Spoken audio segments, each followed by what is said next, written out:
Well, on this magical mystery tour of parts of the Roman Empire, our next stop is going to be this area here.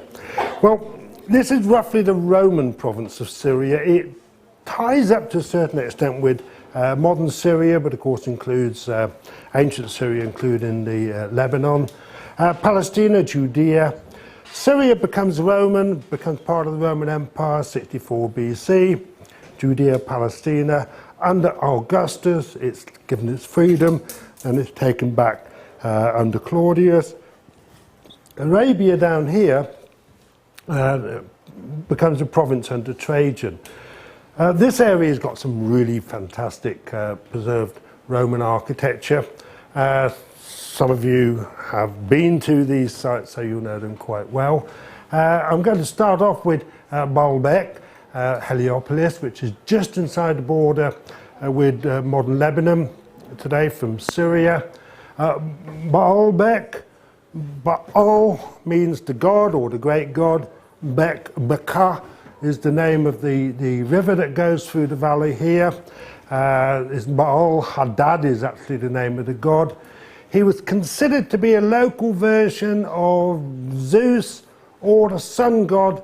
So what we find happening in the classical period proper is the alternative name for this is Heliopolis. This is the place where Hezbollah operates from, so you can have to go through various checkpoints to get into this one. Well, this aerial view doesn't really tell you an awful lot about Heliopolis, does it? Until you realise that those are real people going up the steps there. So yes, this is a big place. Another view looking back towards the modern village over there. The Temple of Venus, we'll be looking at a bit later. The so-called Temple of Bacchus there, and the great temple of Zeus as we have it here. Well, we can divide this basically up into three sections. We've got the pro-pylon, and the word will come up on the screen in a moment. The pro-pylon or entrance area there, the temenos area, the sacred area, and the Aides or the temple proper there. This is a general drawing, a reconstructed view of the Temple of Zeus, showing the Temple of Bacchus, so-called Temple of Bacchus, to one side. And both of these temples are fascinating because we see a mix of local architectural traditions with Greek architectural traditions with Roman architectural traditions. So, for example, this idea of the pro-pylon, this ornate entrance area to a sacred enclosure. This is something that's really oriental rather than anything else. You can see we've got a massive facade like that, originally with something like 12 freestanding columns, 4 columns on either end, massive flight of something like 38 steps to go up here. This is built at the time of Augustus. The whole temple complex dates from roughly AD 1 to 250. It takes a long time to build something like this. What we find in the pro-pylon are these columns of Aswan granite, pink Aswan granite from Egypt. The earliest evidence we have of Egyptian granite being used somewhere outside of Egypt other than Italy. The columns originally had bronze capitals which would have been gilded, but of course those have now gone there. Well, it's a really massive entrance area, and we know from coins that originally it had towers on the end and a Syrian arch pediment.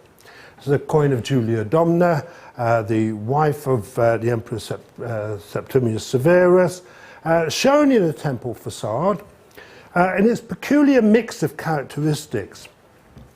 Here are the steps, but the steps go up between these square projection areas, which we call them an antae. This is a feature that you find in Roman temples on a podium. The steps in between these rectangular structures. And of course, looking at this, if you ignore those two towers, It's almost like you're going up towards a typical Roman temple in a sense, except for the Syrian arch and the towers at either end. These towers are an Eastern tradition. You do not find towers like this being used on a pro-pylon anywhere that we know of in the European provinces. So you've got this combination here of parts of Eastern architectural tradition, Syrian arch and the towers with this Roman type ornate front, and you can see the towers reconstructed there. Behind the pro-pylon was a small forecourt, which was originally built to a square plan, then rebuilt as a hexagon, and again you've got towers on the entrance area, on the other side of that, again Syrian arches all the way through here. Then you go into the temenos area, a colonnaded space with exedra, semicircular openings on either side, lots of use of Aswan granite here. If I remember rightly, I think it's something like 120 columns all the way around here. That's an awful lot of columns involved in the construction of this. Most of the colonnade, of course, is gone, but you can still see within the exedra the spaces for statues. You know, just think of the sheer number of statues that must have existed in the classical world. This thing here is an open basin, a water reservoir area. This is for washing before taking part in religious ceremonies. Well, this is an aspect that still continues, of course, in Islam, this particular caution before prayer of washing yourself, cleaning yourself properly before taking part in a religious ceremony. This is a detail of the exedra, and you can see you've got these nice Corinthian type capitals on there. This is a great place to go and look at Roman inscriptions, by the way. It's absolutely full of Roman inscriptions. In the centre of that temenos area, the centre of that enclosed courtyard, that was the exedra we were just looking at. No, we were looking at the one on the other side. We're looking back towards the pro-pylon there. We have this tower altar. It's a two-storied structure. Now, altars in the Greek and the Roman world tended to be rather high and impressive, but they were U-shaped. What we find happening in the eastern provinces are these very high structures in the form of a tower, the sacrifice being done up there. The idea seems to be to get nearer to the heavens, nearer to the gods. The closer you can get, the better. It's definitely a local architectural tradition. We don't have a coin from Heliopolis showing the tower altar there. This is a coin from Emesa, which is Homs in Syria. That shows the type of tower altar that existed in the temple to Elagabal there. You can see columns on 2 levels area. So you've got that high altar area there. Then at the back, you've got the Ides, the temple proper. Now again, you've got this mixture of Roman and Hellenistic ideas here. Very much so, which you don't really see in Anatolia so much. This is built on a massive podium. The podium is something in the order of, I'm going to have to check my notes for this because this is a rather important detail here. The podium is 30 meters high. So you've got this enormous flight of steps going up there. We do have a coin of Septimius Severus which shows us the temple on its podium, and you can see, of course, we've got the steps going up there. 1, 2, 3. Well, that's what you've actually got. 1, 2, 3. So coins can be really useful sometimes. What is fascinating about the podium is the size of the stones used in it.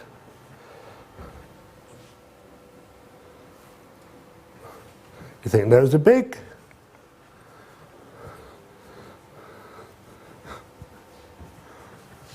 These are simply massive stones. And just outside the temple area, there are in fact 2 stones that were never taken from the quarry to be used in the temple construction. One of them known as HART316, which means the pregnant lady. Why is she the pregnant lady? I don't know. It's 20 metres long, 4 metres wide, 3 metres across. Those of you in the archaeology department will probably recognise Mrs. Marie Henriette Gates walking around it. Well, we all know how high she is, so therefore you can work out how big this is. It is a simply massive piece of rock. There is another one which is slightly bigger, which I've never actually managed to see on the other side of Baalbek. One day, when it's possible to go back to Baalbek, I'll go and have a look at it. Well, here are the steps going up to the podium, 30 metres high podium like that. There is nothing left of the temple itself. All we have are parts of the external colonnade. But this was built in the Greek style. We'll come back to a reconstruction drawing in a moment. That's the high altar I was looking at earlier, and the exedra over there, the little washing pool here. You've got these enormous columns, they're just under 20 metres high, each one made of 3 particular drums like that, and on the top of all that, an entablature. That's where the beginning of the roof starts sloping up, and try and imagine the problems of getting a piece of stone this big 20 metres up in the air. I mean, it really is a fantastic structure. Now you can understand why work starts on this under Augustus and it's not completed until the early 3rd century. Long-term building projects. The longest building project I know of was the cathedral at Cologne, which they started building that in the 13th century. And they finished it just in time for the First World War when they got bombed. So they had to rebuild it. And then they got bombed again in the Second World War. Anyway, so these monumental structures take forever. And of course, Washington, New York City, the Cathedral of St. John still isn't finished. They've been building that for 150 years. So they run out of money. But you see, what you've got here, you've got a podium-type temple, Roman, steps at the front, ante, but actually the temple itself is Greek style, steps all the way around it, and columns all the way around as well. To one side of this, you've got the so-called Temple of Bacchus. Now, we don't actually know who this temple was built for, but the decoration of the temple has got lots of grapes and vine scrolls in it. We know there were 3 gods that were worshipped in this area, Baal being the senior god. One of the other gods was a wine god, so it's thought that this must be Bacchus or Dionysus, but no actual proof that was the case.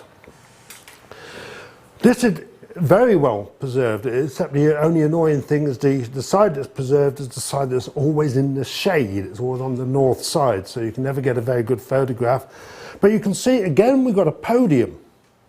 A very high podium. I think this one's 4 metres high. You can get some idea of the height from the people standing there.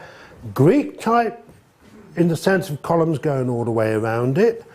Romanised, in the sense of the steps going up the front. So podium, Roman steps at the front, Greek type, peripteral, with all the columns going around the side there. Superb entrance doorway. That stone has been sitting like that since at least the 19th century. Doesn't seem to want to fall down, unfortunately. But once we get inside the temple, then we find another Oriental tradition, and that is the concept of the adaiton. The adaiton is a screened-off area at the end of a temple space. Now remember, the temple is the ceremonial home for the god, so you have a cult image of the god here, which would have stood there, and the temple has to be high enough so that when the god stands up, his head doesn't go through the roof. Remember what happened to Apollodorus when he criticised Hadrian. But this concept of the adaiton, this raised area, screened off area at one end of the temple, is an Eastern one. It's something you don't really find in Western or European type temples. Another Eastern aspect is the crypt. The underground area, beneath the cult statue, which may have been used as a treasury just for keeping gold and silver. Temples were where people kept their precious metals. The word money comes from the temple of Jupiter Moneta, Jupiter who cares for, who looks after things, moneta, money. So temples were commonly used as storehouses. That may be what that's for, but it could be used for some kind of religious rite. We don't know. This shows you what that would have looked like originally. The cult statue at the end, you would have had this Syrian arch type pediment, a broken Syrian arch, because you've got part going back like that there. Very elaborate decoration indeed there. Well, just across the road from the Temple of Zeus is this small temple which most people think was dedicated to Venus, but again we don't know the original dedication. It's Severan in date, there's not much doubt about that. Again, it's a peculiar mix of styles. We've got a very Roman podium, Roman steps going up the front, anti, those wings on either side like that. But then when you actually come to the temple itself, it's a peculiar structure. It's circular. It's a pholos type structure. You know, it's a circular temple, which is something that doesn't exist really in Roman tradition. The Pantheon is circular, but Hadrian's rebuilt Pantheon is an audience hall. It's not a temple. So you've got this rather peculiar circular temple, but it's a superb piece of design. You've got this series of niches going all the way around it. You've got a portico going around it, and the portico has got these beautiful sort of scalloped areas going in like that. Shows that better on this much older photograph. Here you've got the niches, and you've got that scalloped thing going like that. It was really in a very impressive structure. There's nothing quite like it anywhere else. Circular temples do, of course, exist in some parts of Rome. The Temple of Fortuna Primigenia, that had a circular temple at the top. You've got the Temple of Vesta at Rome is circular. So there's not too much of a problem with a circular temple, but it's the circular temple with this really amazing roof going around like that. It does make this a very interesting building to go and see. Going further down in Syria to a place called Palmyra, Tadmor, the place of the palms. It really is in the middle of nowhere. Bonk, just there. It's a place that has been occupied for quite a long period of history. There is an oasis there, there is a water source there. Tadmor, the date palms, Palmyra, the place of the palms. So there's extensive palm trees in that area.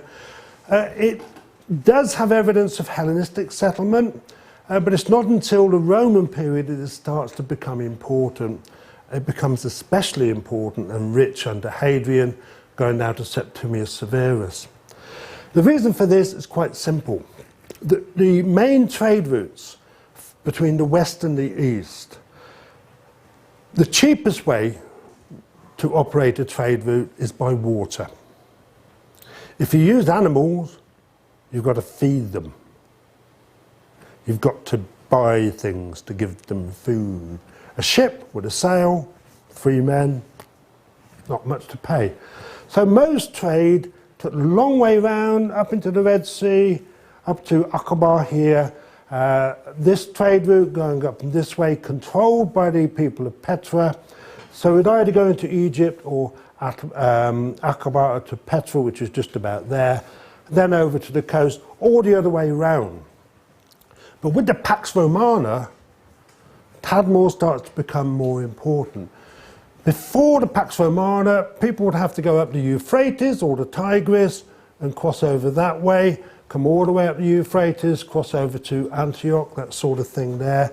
But with the Pax Romana, Tadmor, Palmyra, an oasis exactly halfway between Damascus and Rasafa up here on the Euphrates, starts to become a very important trade place.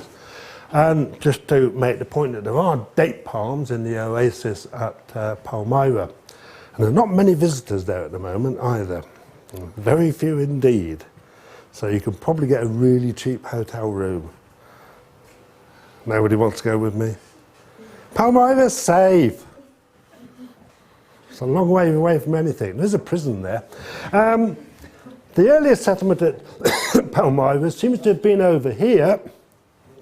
You've got a wadi, a dried up river valley which does flood in the spring, going through there. But what we find happening in the Roman period is the people here start to become pretty wealthy.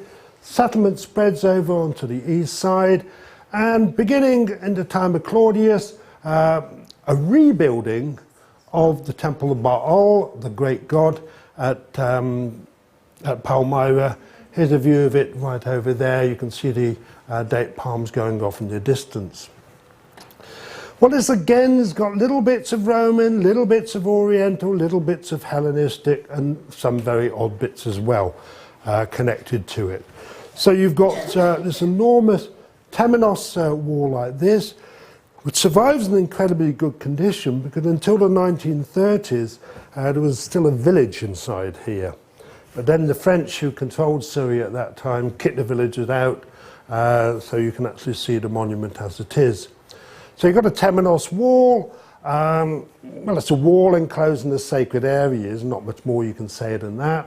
The propylon over here doesn't look terribly interesting. That's because it was rebuilt by one of the Mamluk rulers in the 13th century to become a fortified strong point, but originally would have looked something like this. Same sort of thing, but on a much smaller scale that we've seen at Baalbek. This high formal entrance, Syrian arch and a pediment, steps within ante as if you're going up to a temple facade. The interior of the Temenos was colonnaded. You've got the wall is missing from behind there, but columns coming all the way along here. The columns are bracketed. This is a very unusual feature that we find mainly at Palmyra, but a few other places in Syria. Palmyra is really on the edge of civilization, or rather at the meeting point of two civilizations. The Parthians on the one side, Hellenistic and Romans on the other. It looks like these originally held statues presumably of important local people, or perhaps the guy who paid for the column. Only 2 or 3 of them are actually inscribed there, so we can't say much more than that. Isn't that beautiful? Don't you love that down there? Looks a bit Mexican in many ways. So inside all this, you've got the site of the great altar. You've got another one of these basins, water basins there, and the temple back there. Not much left of the high tower altar, but it just exists just there. And then you've got the tower over the back there, and that's where the toilets are. If you ever need to go to a toilet, the moment you get inside this site. So built into the corner there. The temple, the main part, pretty well preserved. As you can see, it's again, we're talking about Greek Hellenistic type temple architecture. Steps going up to the platform all the way around it. Freestanding columns on all 4 sides like that. But there are some definite differences. Well, you can see it's octastyle, 8 columns at each end, so it has to be 15 columns along the side. You've got this very long central cellar, temple area, but the odd feature is this. This temple was approached from the side, not from either of the 2 long ends, and nobody quite knows why.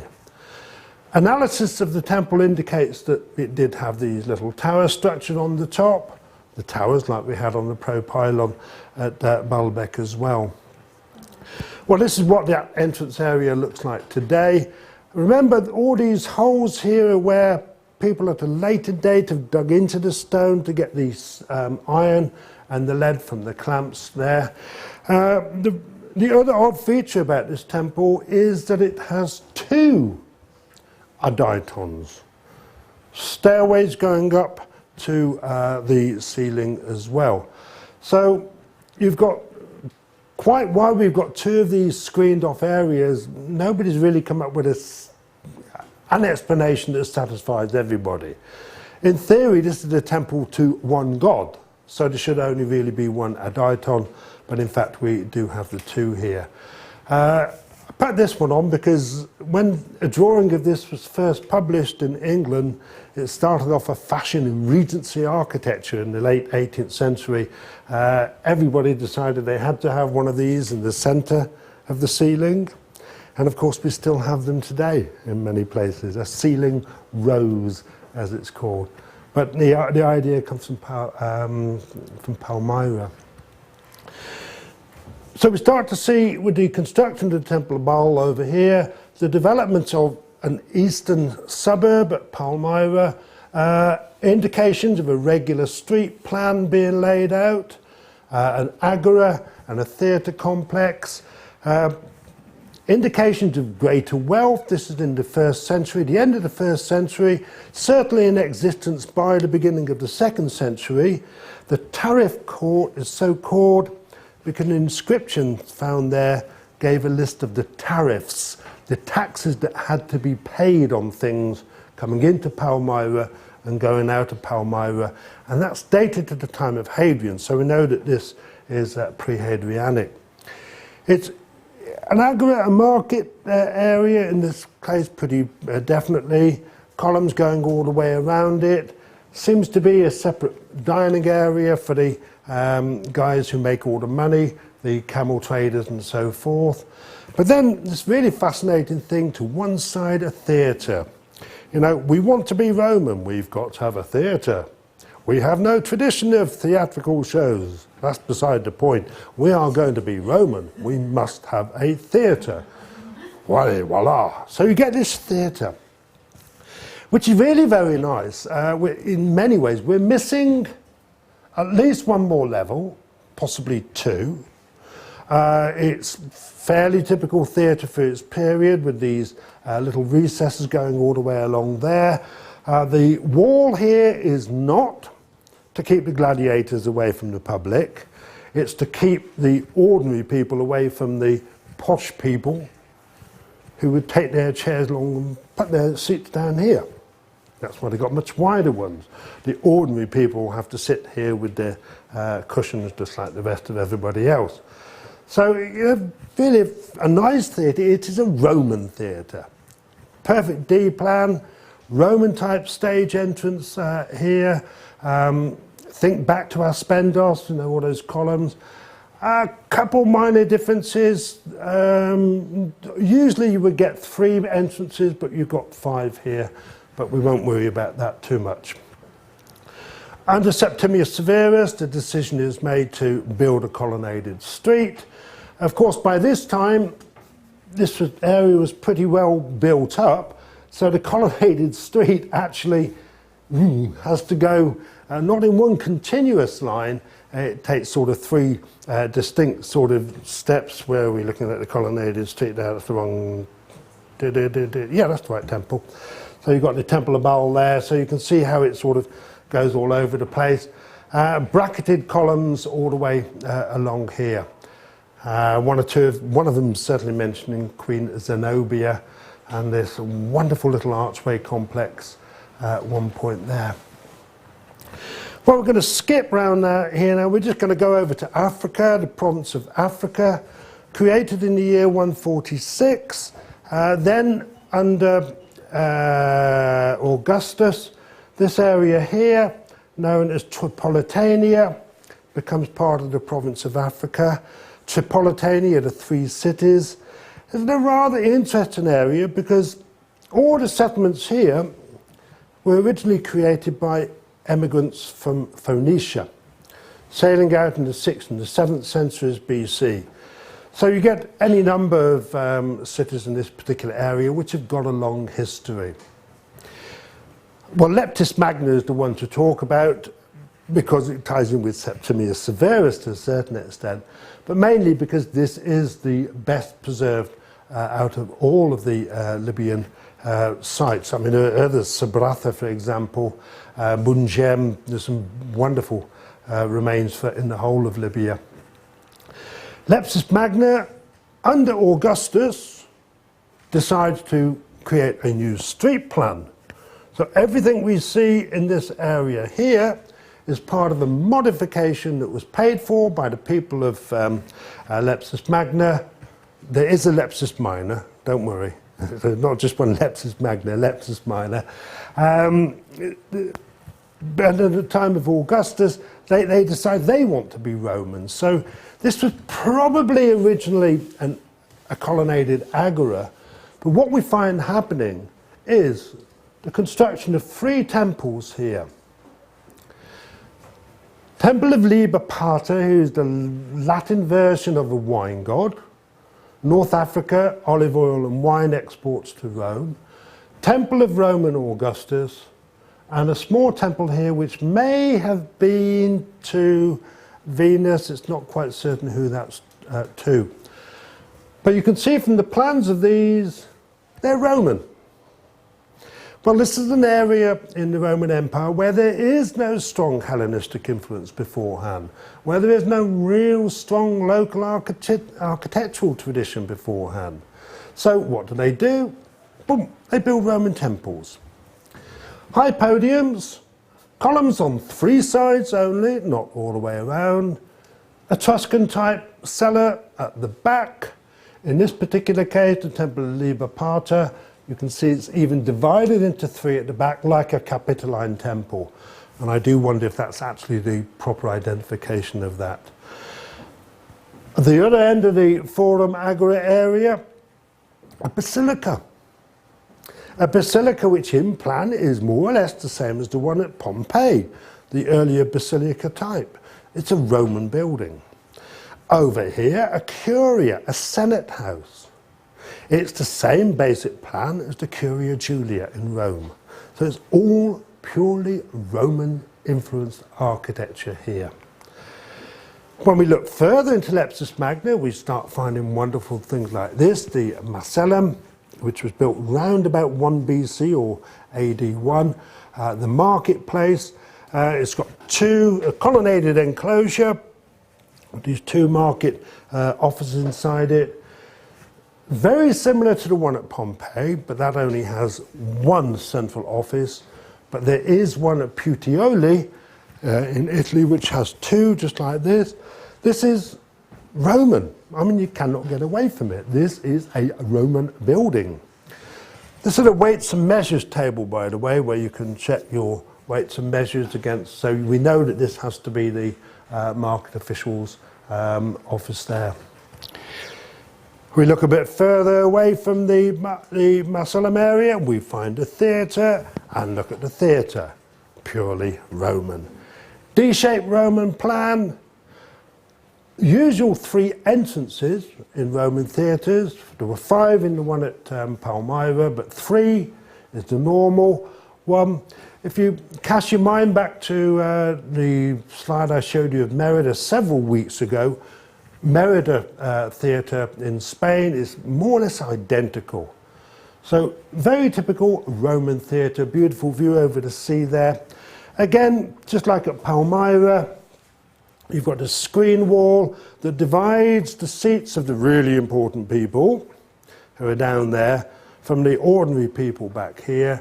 Roman stage building as well. Leptis Magna, thanks to its control of the olive oil and wine trade, is getting richer and richer and richer. So what we find happening in the time of Hadrian is the construction of an enormous bathhouse. Now this is the bathhouse.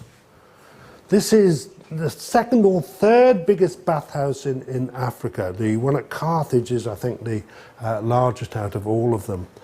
A terrible plan, I'm afraid. It's the best one I could find. But you can see it's got elements of the Anatolian bathhouse, the Ephesus type bathhouse. In the sense you've got this very large palestra or gymnasium area outside. In an imperial bathhouse, of course, what you have is an open space, which is not, as far as we know, intended for use as a palestra. Then you've got the bathhouse proper, and you've got the natatio there, the open air swimming pool, the frigidarium here, the small tepidarium, caldarium, and as you can see on the north side, which is where it should be. Well, this had to be fitted into the existing street plan, which is why it looks rather irregular. But it's basically an imperial type bathhouse, no problems with that. Doesn't survive particularly well, but you can get some idea of the size from these columns marking the enter the frigidarium. I apologise for the lettering style, by the way. My computer went funny and it does Calibri for some reason instead of Times New Roman Turkish, which is what I prefer. In a restored view, the indications are that this had a painted ceiling with some mosaic work as well. And in the next class, we'll actually be looking at a surviving frigidarium, so you can see just how big these are. But this is the big boy, of course, from Lepsius Magna, Septimius Severus. The evidence is from Rome that Septimius Severus introduced laws that favoured traders from Africa, and Lepsius Magna in particular, against other traders in the Roman Empire. In Rome, there's a wonderful hill called Monte Testaccio. It's about 150 metres high, and it's made up of broken amphorae, wine jars. After the wine arrived at Rome, they poured it out of the amphorae, chucked the amphora away. And you've got this 150 metre high hill. 150, no, probably 50 metre, exaggeration there. Monte Testaccio. Excavations there and at Ostia have indicated that until the time of Septimius Severus, most of the wine and olive oil used at Rome and Ostia came from Spain. Suddenly, there were always some African amphorae. Suddenly, under Septimius Severus, the trade from Spain drops off, from Africa goes up. So Septimius Severus probably brought in a law giving financial benefits to the traders of wine from North Africa or something like that. It's kind of like in Turkey, if you buy Turkish wine, it's a quarter of the price of buying French wine. The tax here. Nobody wants you to drink wine anyway in Turkey, so don't get me wrong. So what Severus does is thanks to Severus rather, the people of Lepsius Magna are allowed to, or able to develop their harbour area. They can build a beautiful lighthouse there. The harbour itself is roughly 200 metres from one side to the other. You get this construction of all these storage spaces for wine and olive oil to be exported to Rome and Italy. You can see it's this enormous harbour. This is all the work of Septimius Severus all that time. You get the building of this enormous colonnaded street along there, which is getting on for half a kilometre long altogether. The one at Palmyra is just about a kilometre, decorated with what we know as Pergamene capitals.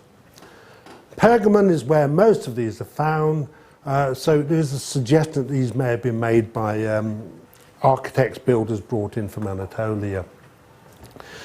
Wonderful pieces of street furniture. So to disguise this curve in the road here, you've got a double archway and the construction of a nymphaeum, an ornamental fountain. Again, you know, you've got all these columns. You can just imagine how many columns there must have been in any Roman city, originally with statues all the way around it as well. Biggest pride and joy, in many ways, constructed during the time of Severus, probably opened when he arrived there in 203, a basilica and forum. It's a Roman model.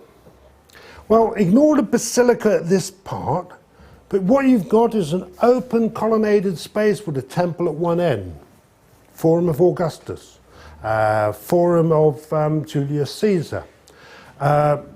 This gives you some idea of the size of it. The temple is almost completely gone. That's the basilica area there. This is big. And all the way around it, the colonnade had that, those arched areas like this with heads of Medusa and Nereids on them. And then at one end, the basilica. This is a Roman thing. That's Roman, that's Roman. One end you've got the temple to Septimius Severus. Well, again, high podium, Roman style, columns along the side and the front, no columns along the back. Slight difference, the stairs come up from 3 different angles, as you can see there. Well, nothing survives of that now. All you have is the podium. And then at the other end, you've got a basilica, again, a specifically Roman feature, with these exedra at either end, a massive building. It probably had a gallery on the top. You've got these beautifully ornamented column or pier bases on either side. Egyptian granite, of course, going around. A fair amount of brickwork involved here with the local limestone. Statues all missing. And these pillars are decorated with scenes from the life of Dionysus and Hercules. There's the Hercules one, there's Dionysus. A beautiful series of carvings on both sides. We don't know all the details of the life story of Dionysus. Hercules, though, we know most of the stories connected with him. And then just in time for Severus to arrive here, the people build their arch of Severus. Tetrapylon, meaning a 4-way pylon. Quadriphons, a 4-way arch. Very different from the Arch of Severus in Rome. Very unusual architectural details. This broken pediment. The pediment doesn't get completed. It's got a big gap in it there. Very elaborately decorated with scenes representing the Parthian War. So in a sense, the relief panels kind of match the relief panels on the Arch of Severus in Rome, telling you of episodes. So we can see here, this is the testudo. Roman soldiers covering their heads with their shields, attacking a city. We don't know what the city is. Down here, presumably the Emperor Septimius Severus. So, you can see that they must have got the idea. Oh, they're building this big arch of Rome and they've got these big decorations showing the battles. We better have one just like it. Made of red sandstone, it hasn't survived terribly well. And then around the top you've got these scenes representing the Severian family, so the gods bless Severus and his family. There's Severus, Julia Domna, who's not missing on this one. Notice that head is a different stone. Yep, that's Caracalla. He lost his head. There's Gaeta to one side, sacrifice scene, and again, what have we got here? We've got Septimius Severus there, Julia Domna, very recognisable on that side there. Sacrifice actually taking place here. A triumph scene, a peculiar piece of art. Think of Titus. Dunk. Remember in the column of Antoninus Pius, frontality is coming into fashion. This one they're trying to combine a perspective view. So the chariot's seen from the side, the horse is in perspective, but Severus, Gaeta, Caracalla, seen straight on. That's the actual piece in the museum. And just to finish off with, because this is a joy, perfectly preserved Roman bathhouse, just outside Leptis Magna, covered with sand, found in the late 19th century, absolutely perfectly preserved, complete with its paintings like that. So anytime you want to go on holiday to Libya, Syria, no, Lebanon, nobody? All right then. When you get a chance, go. All right. And if you can't, go to Ephesus. Okay.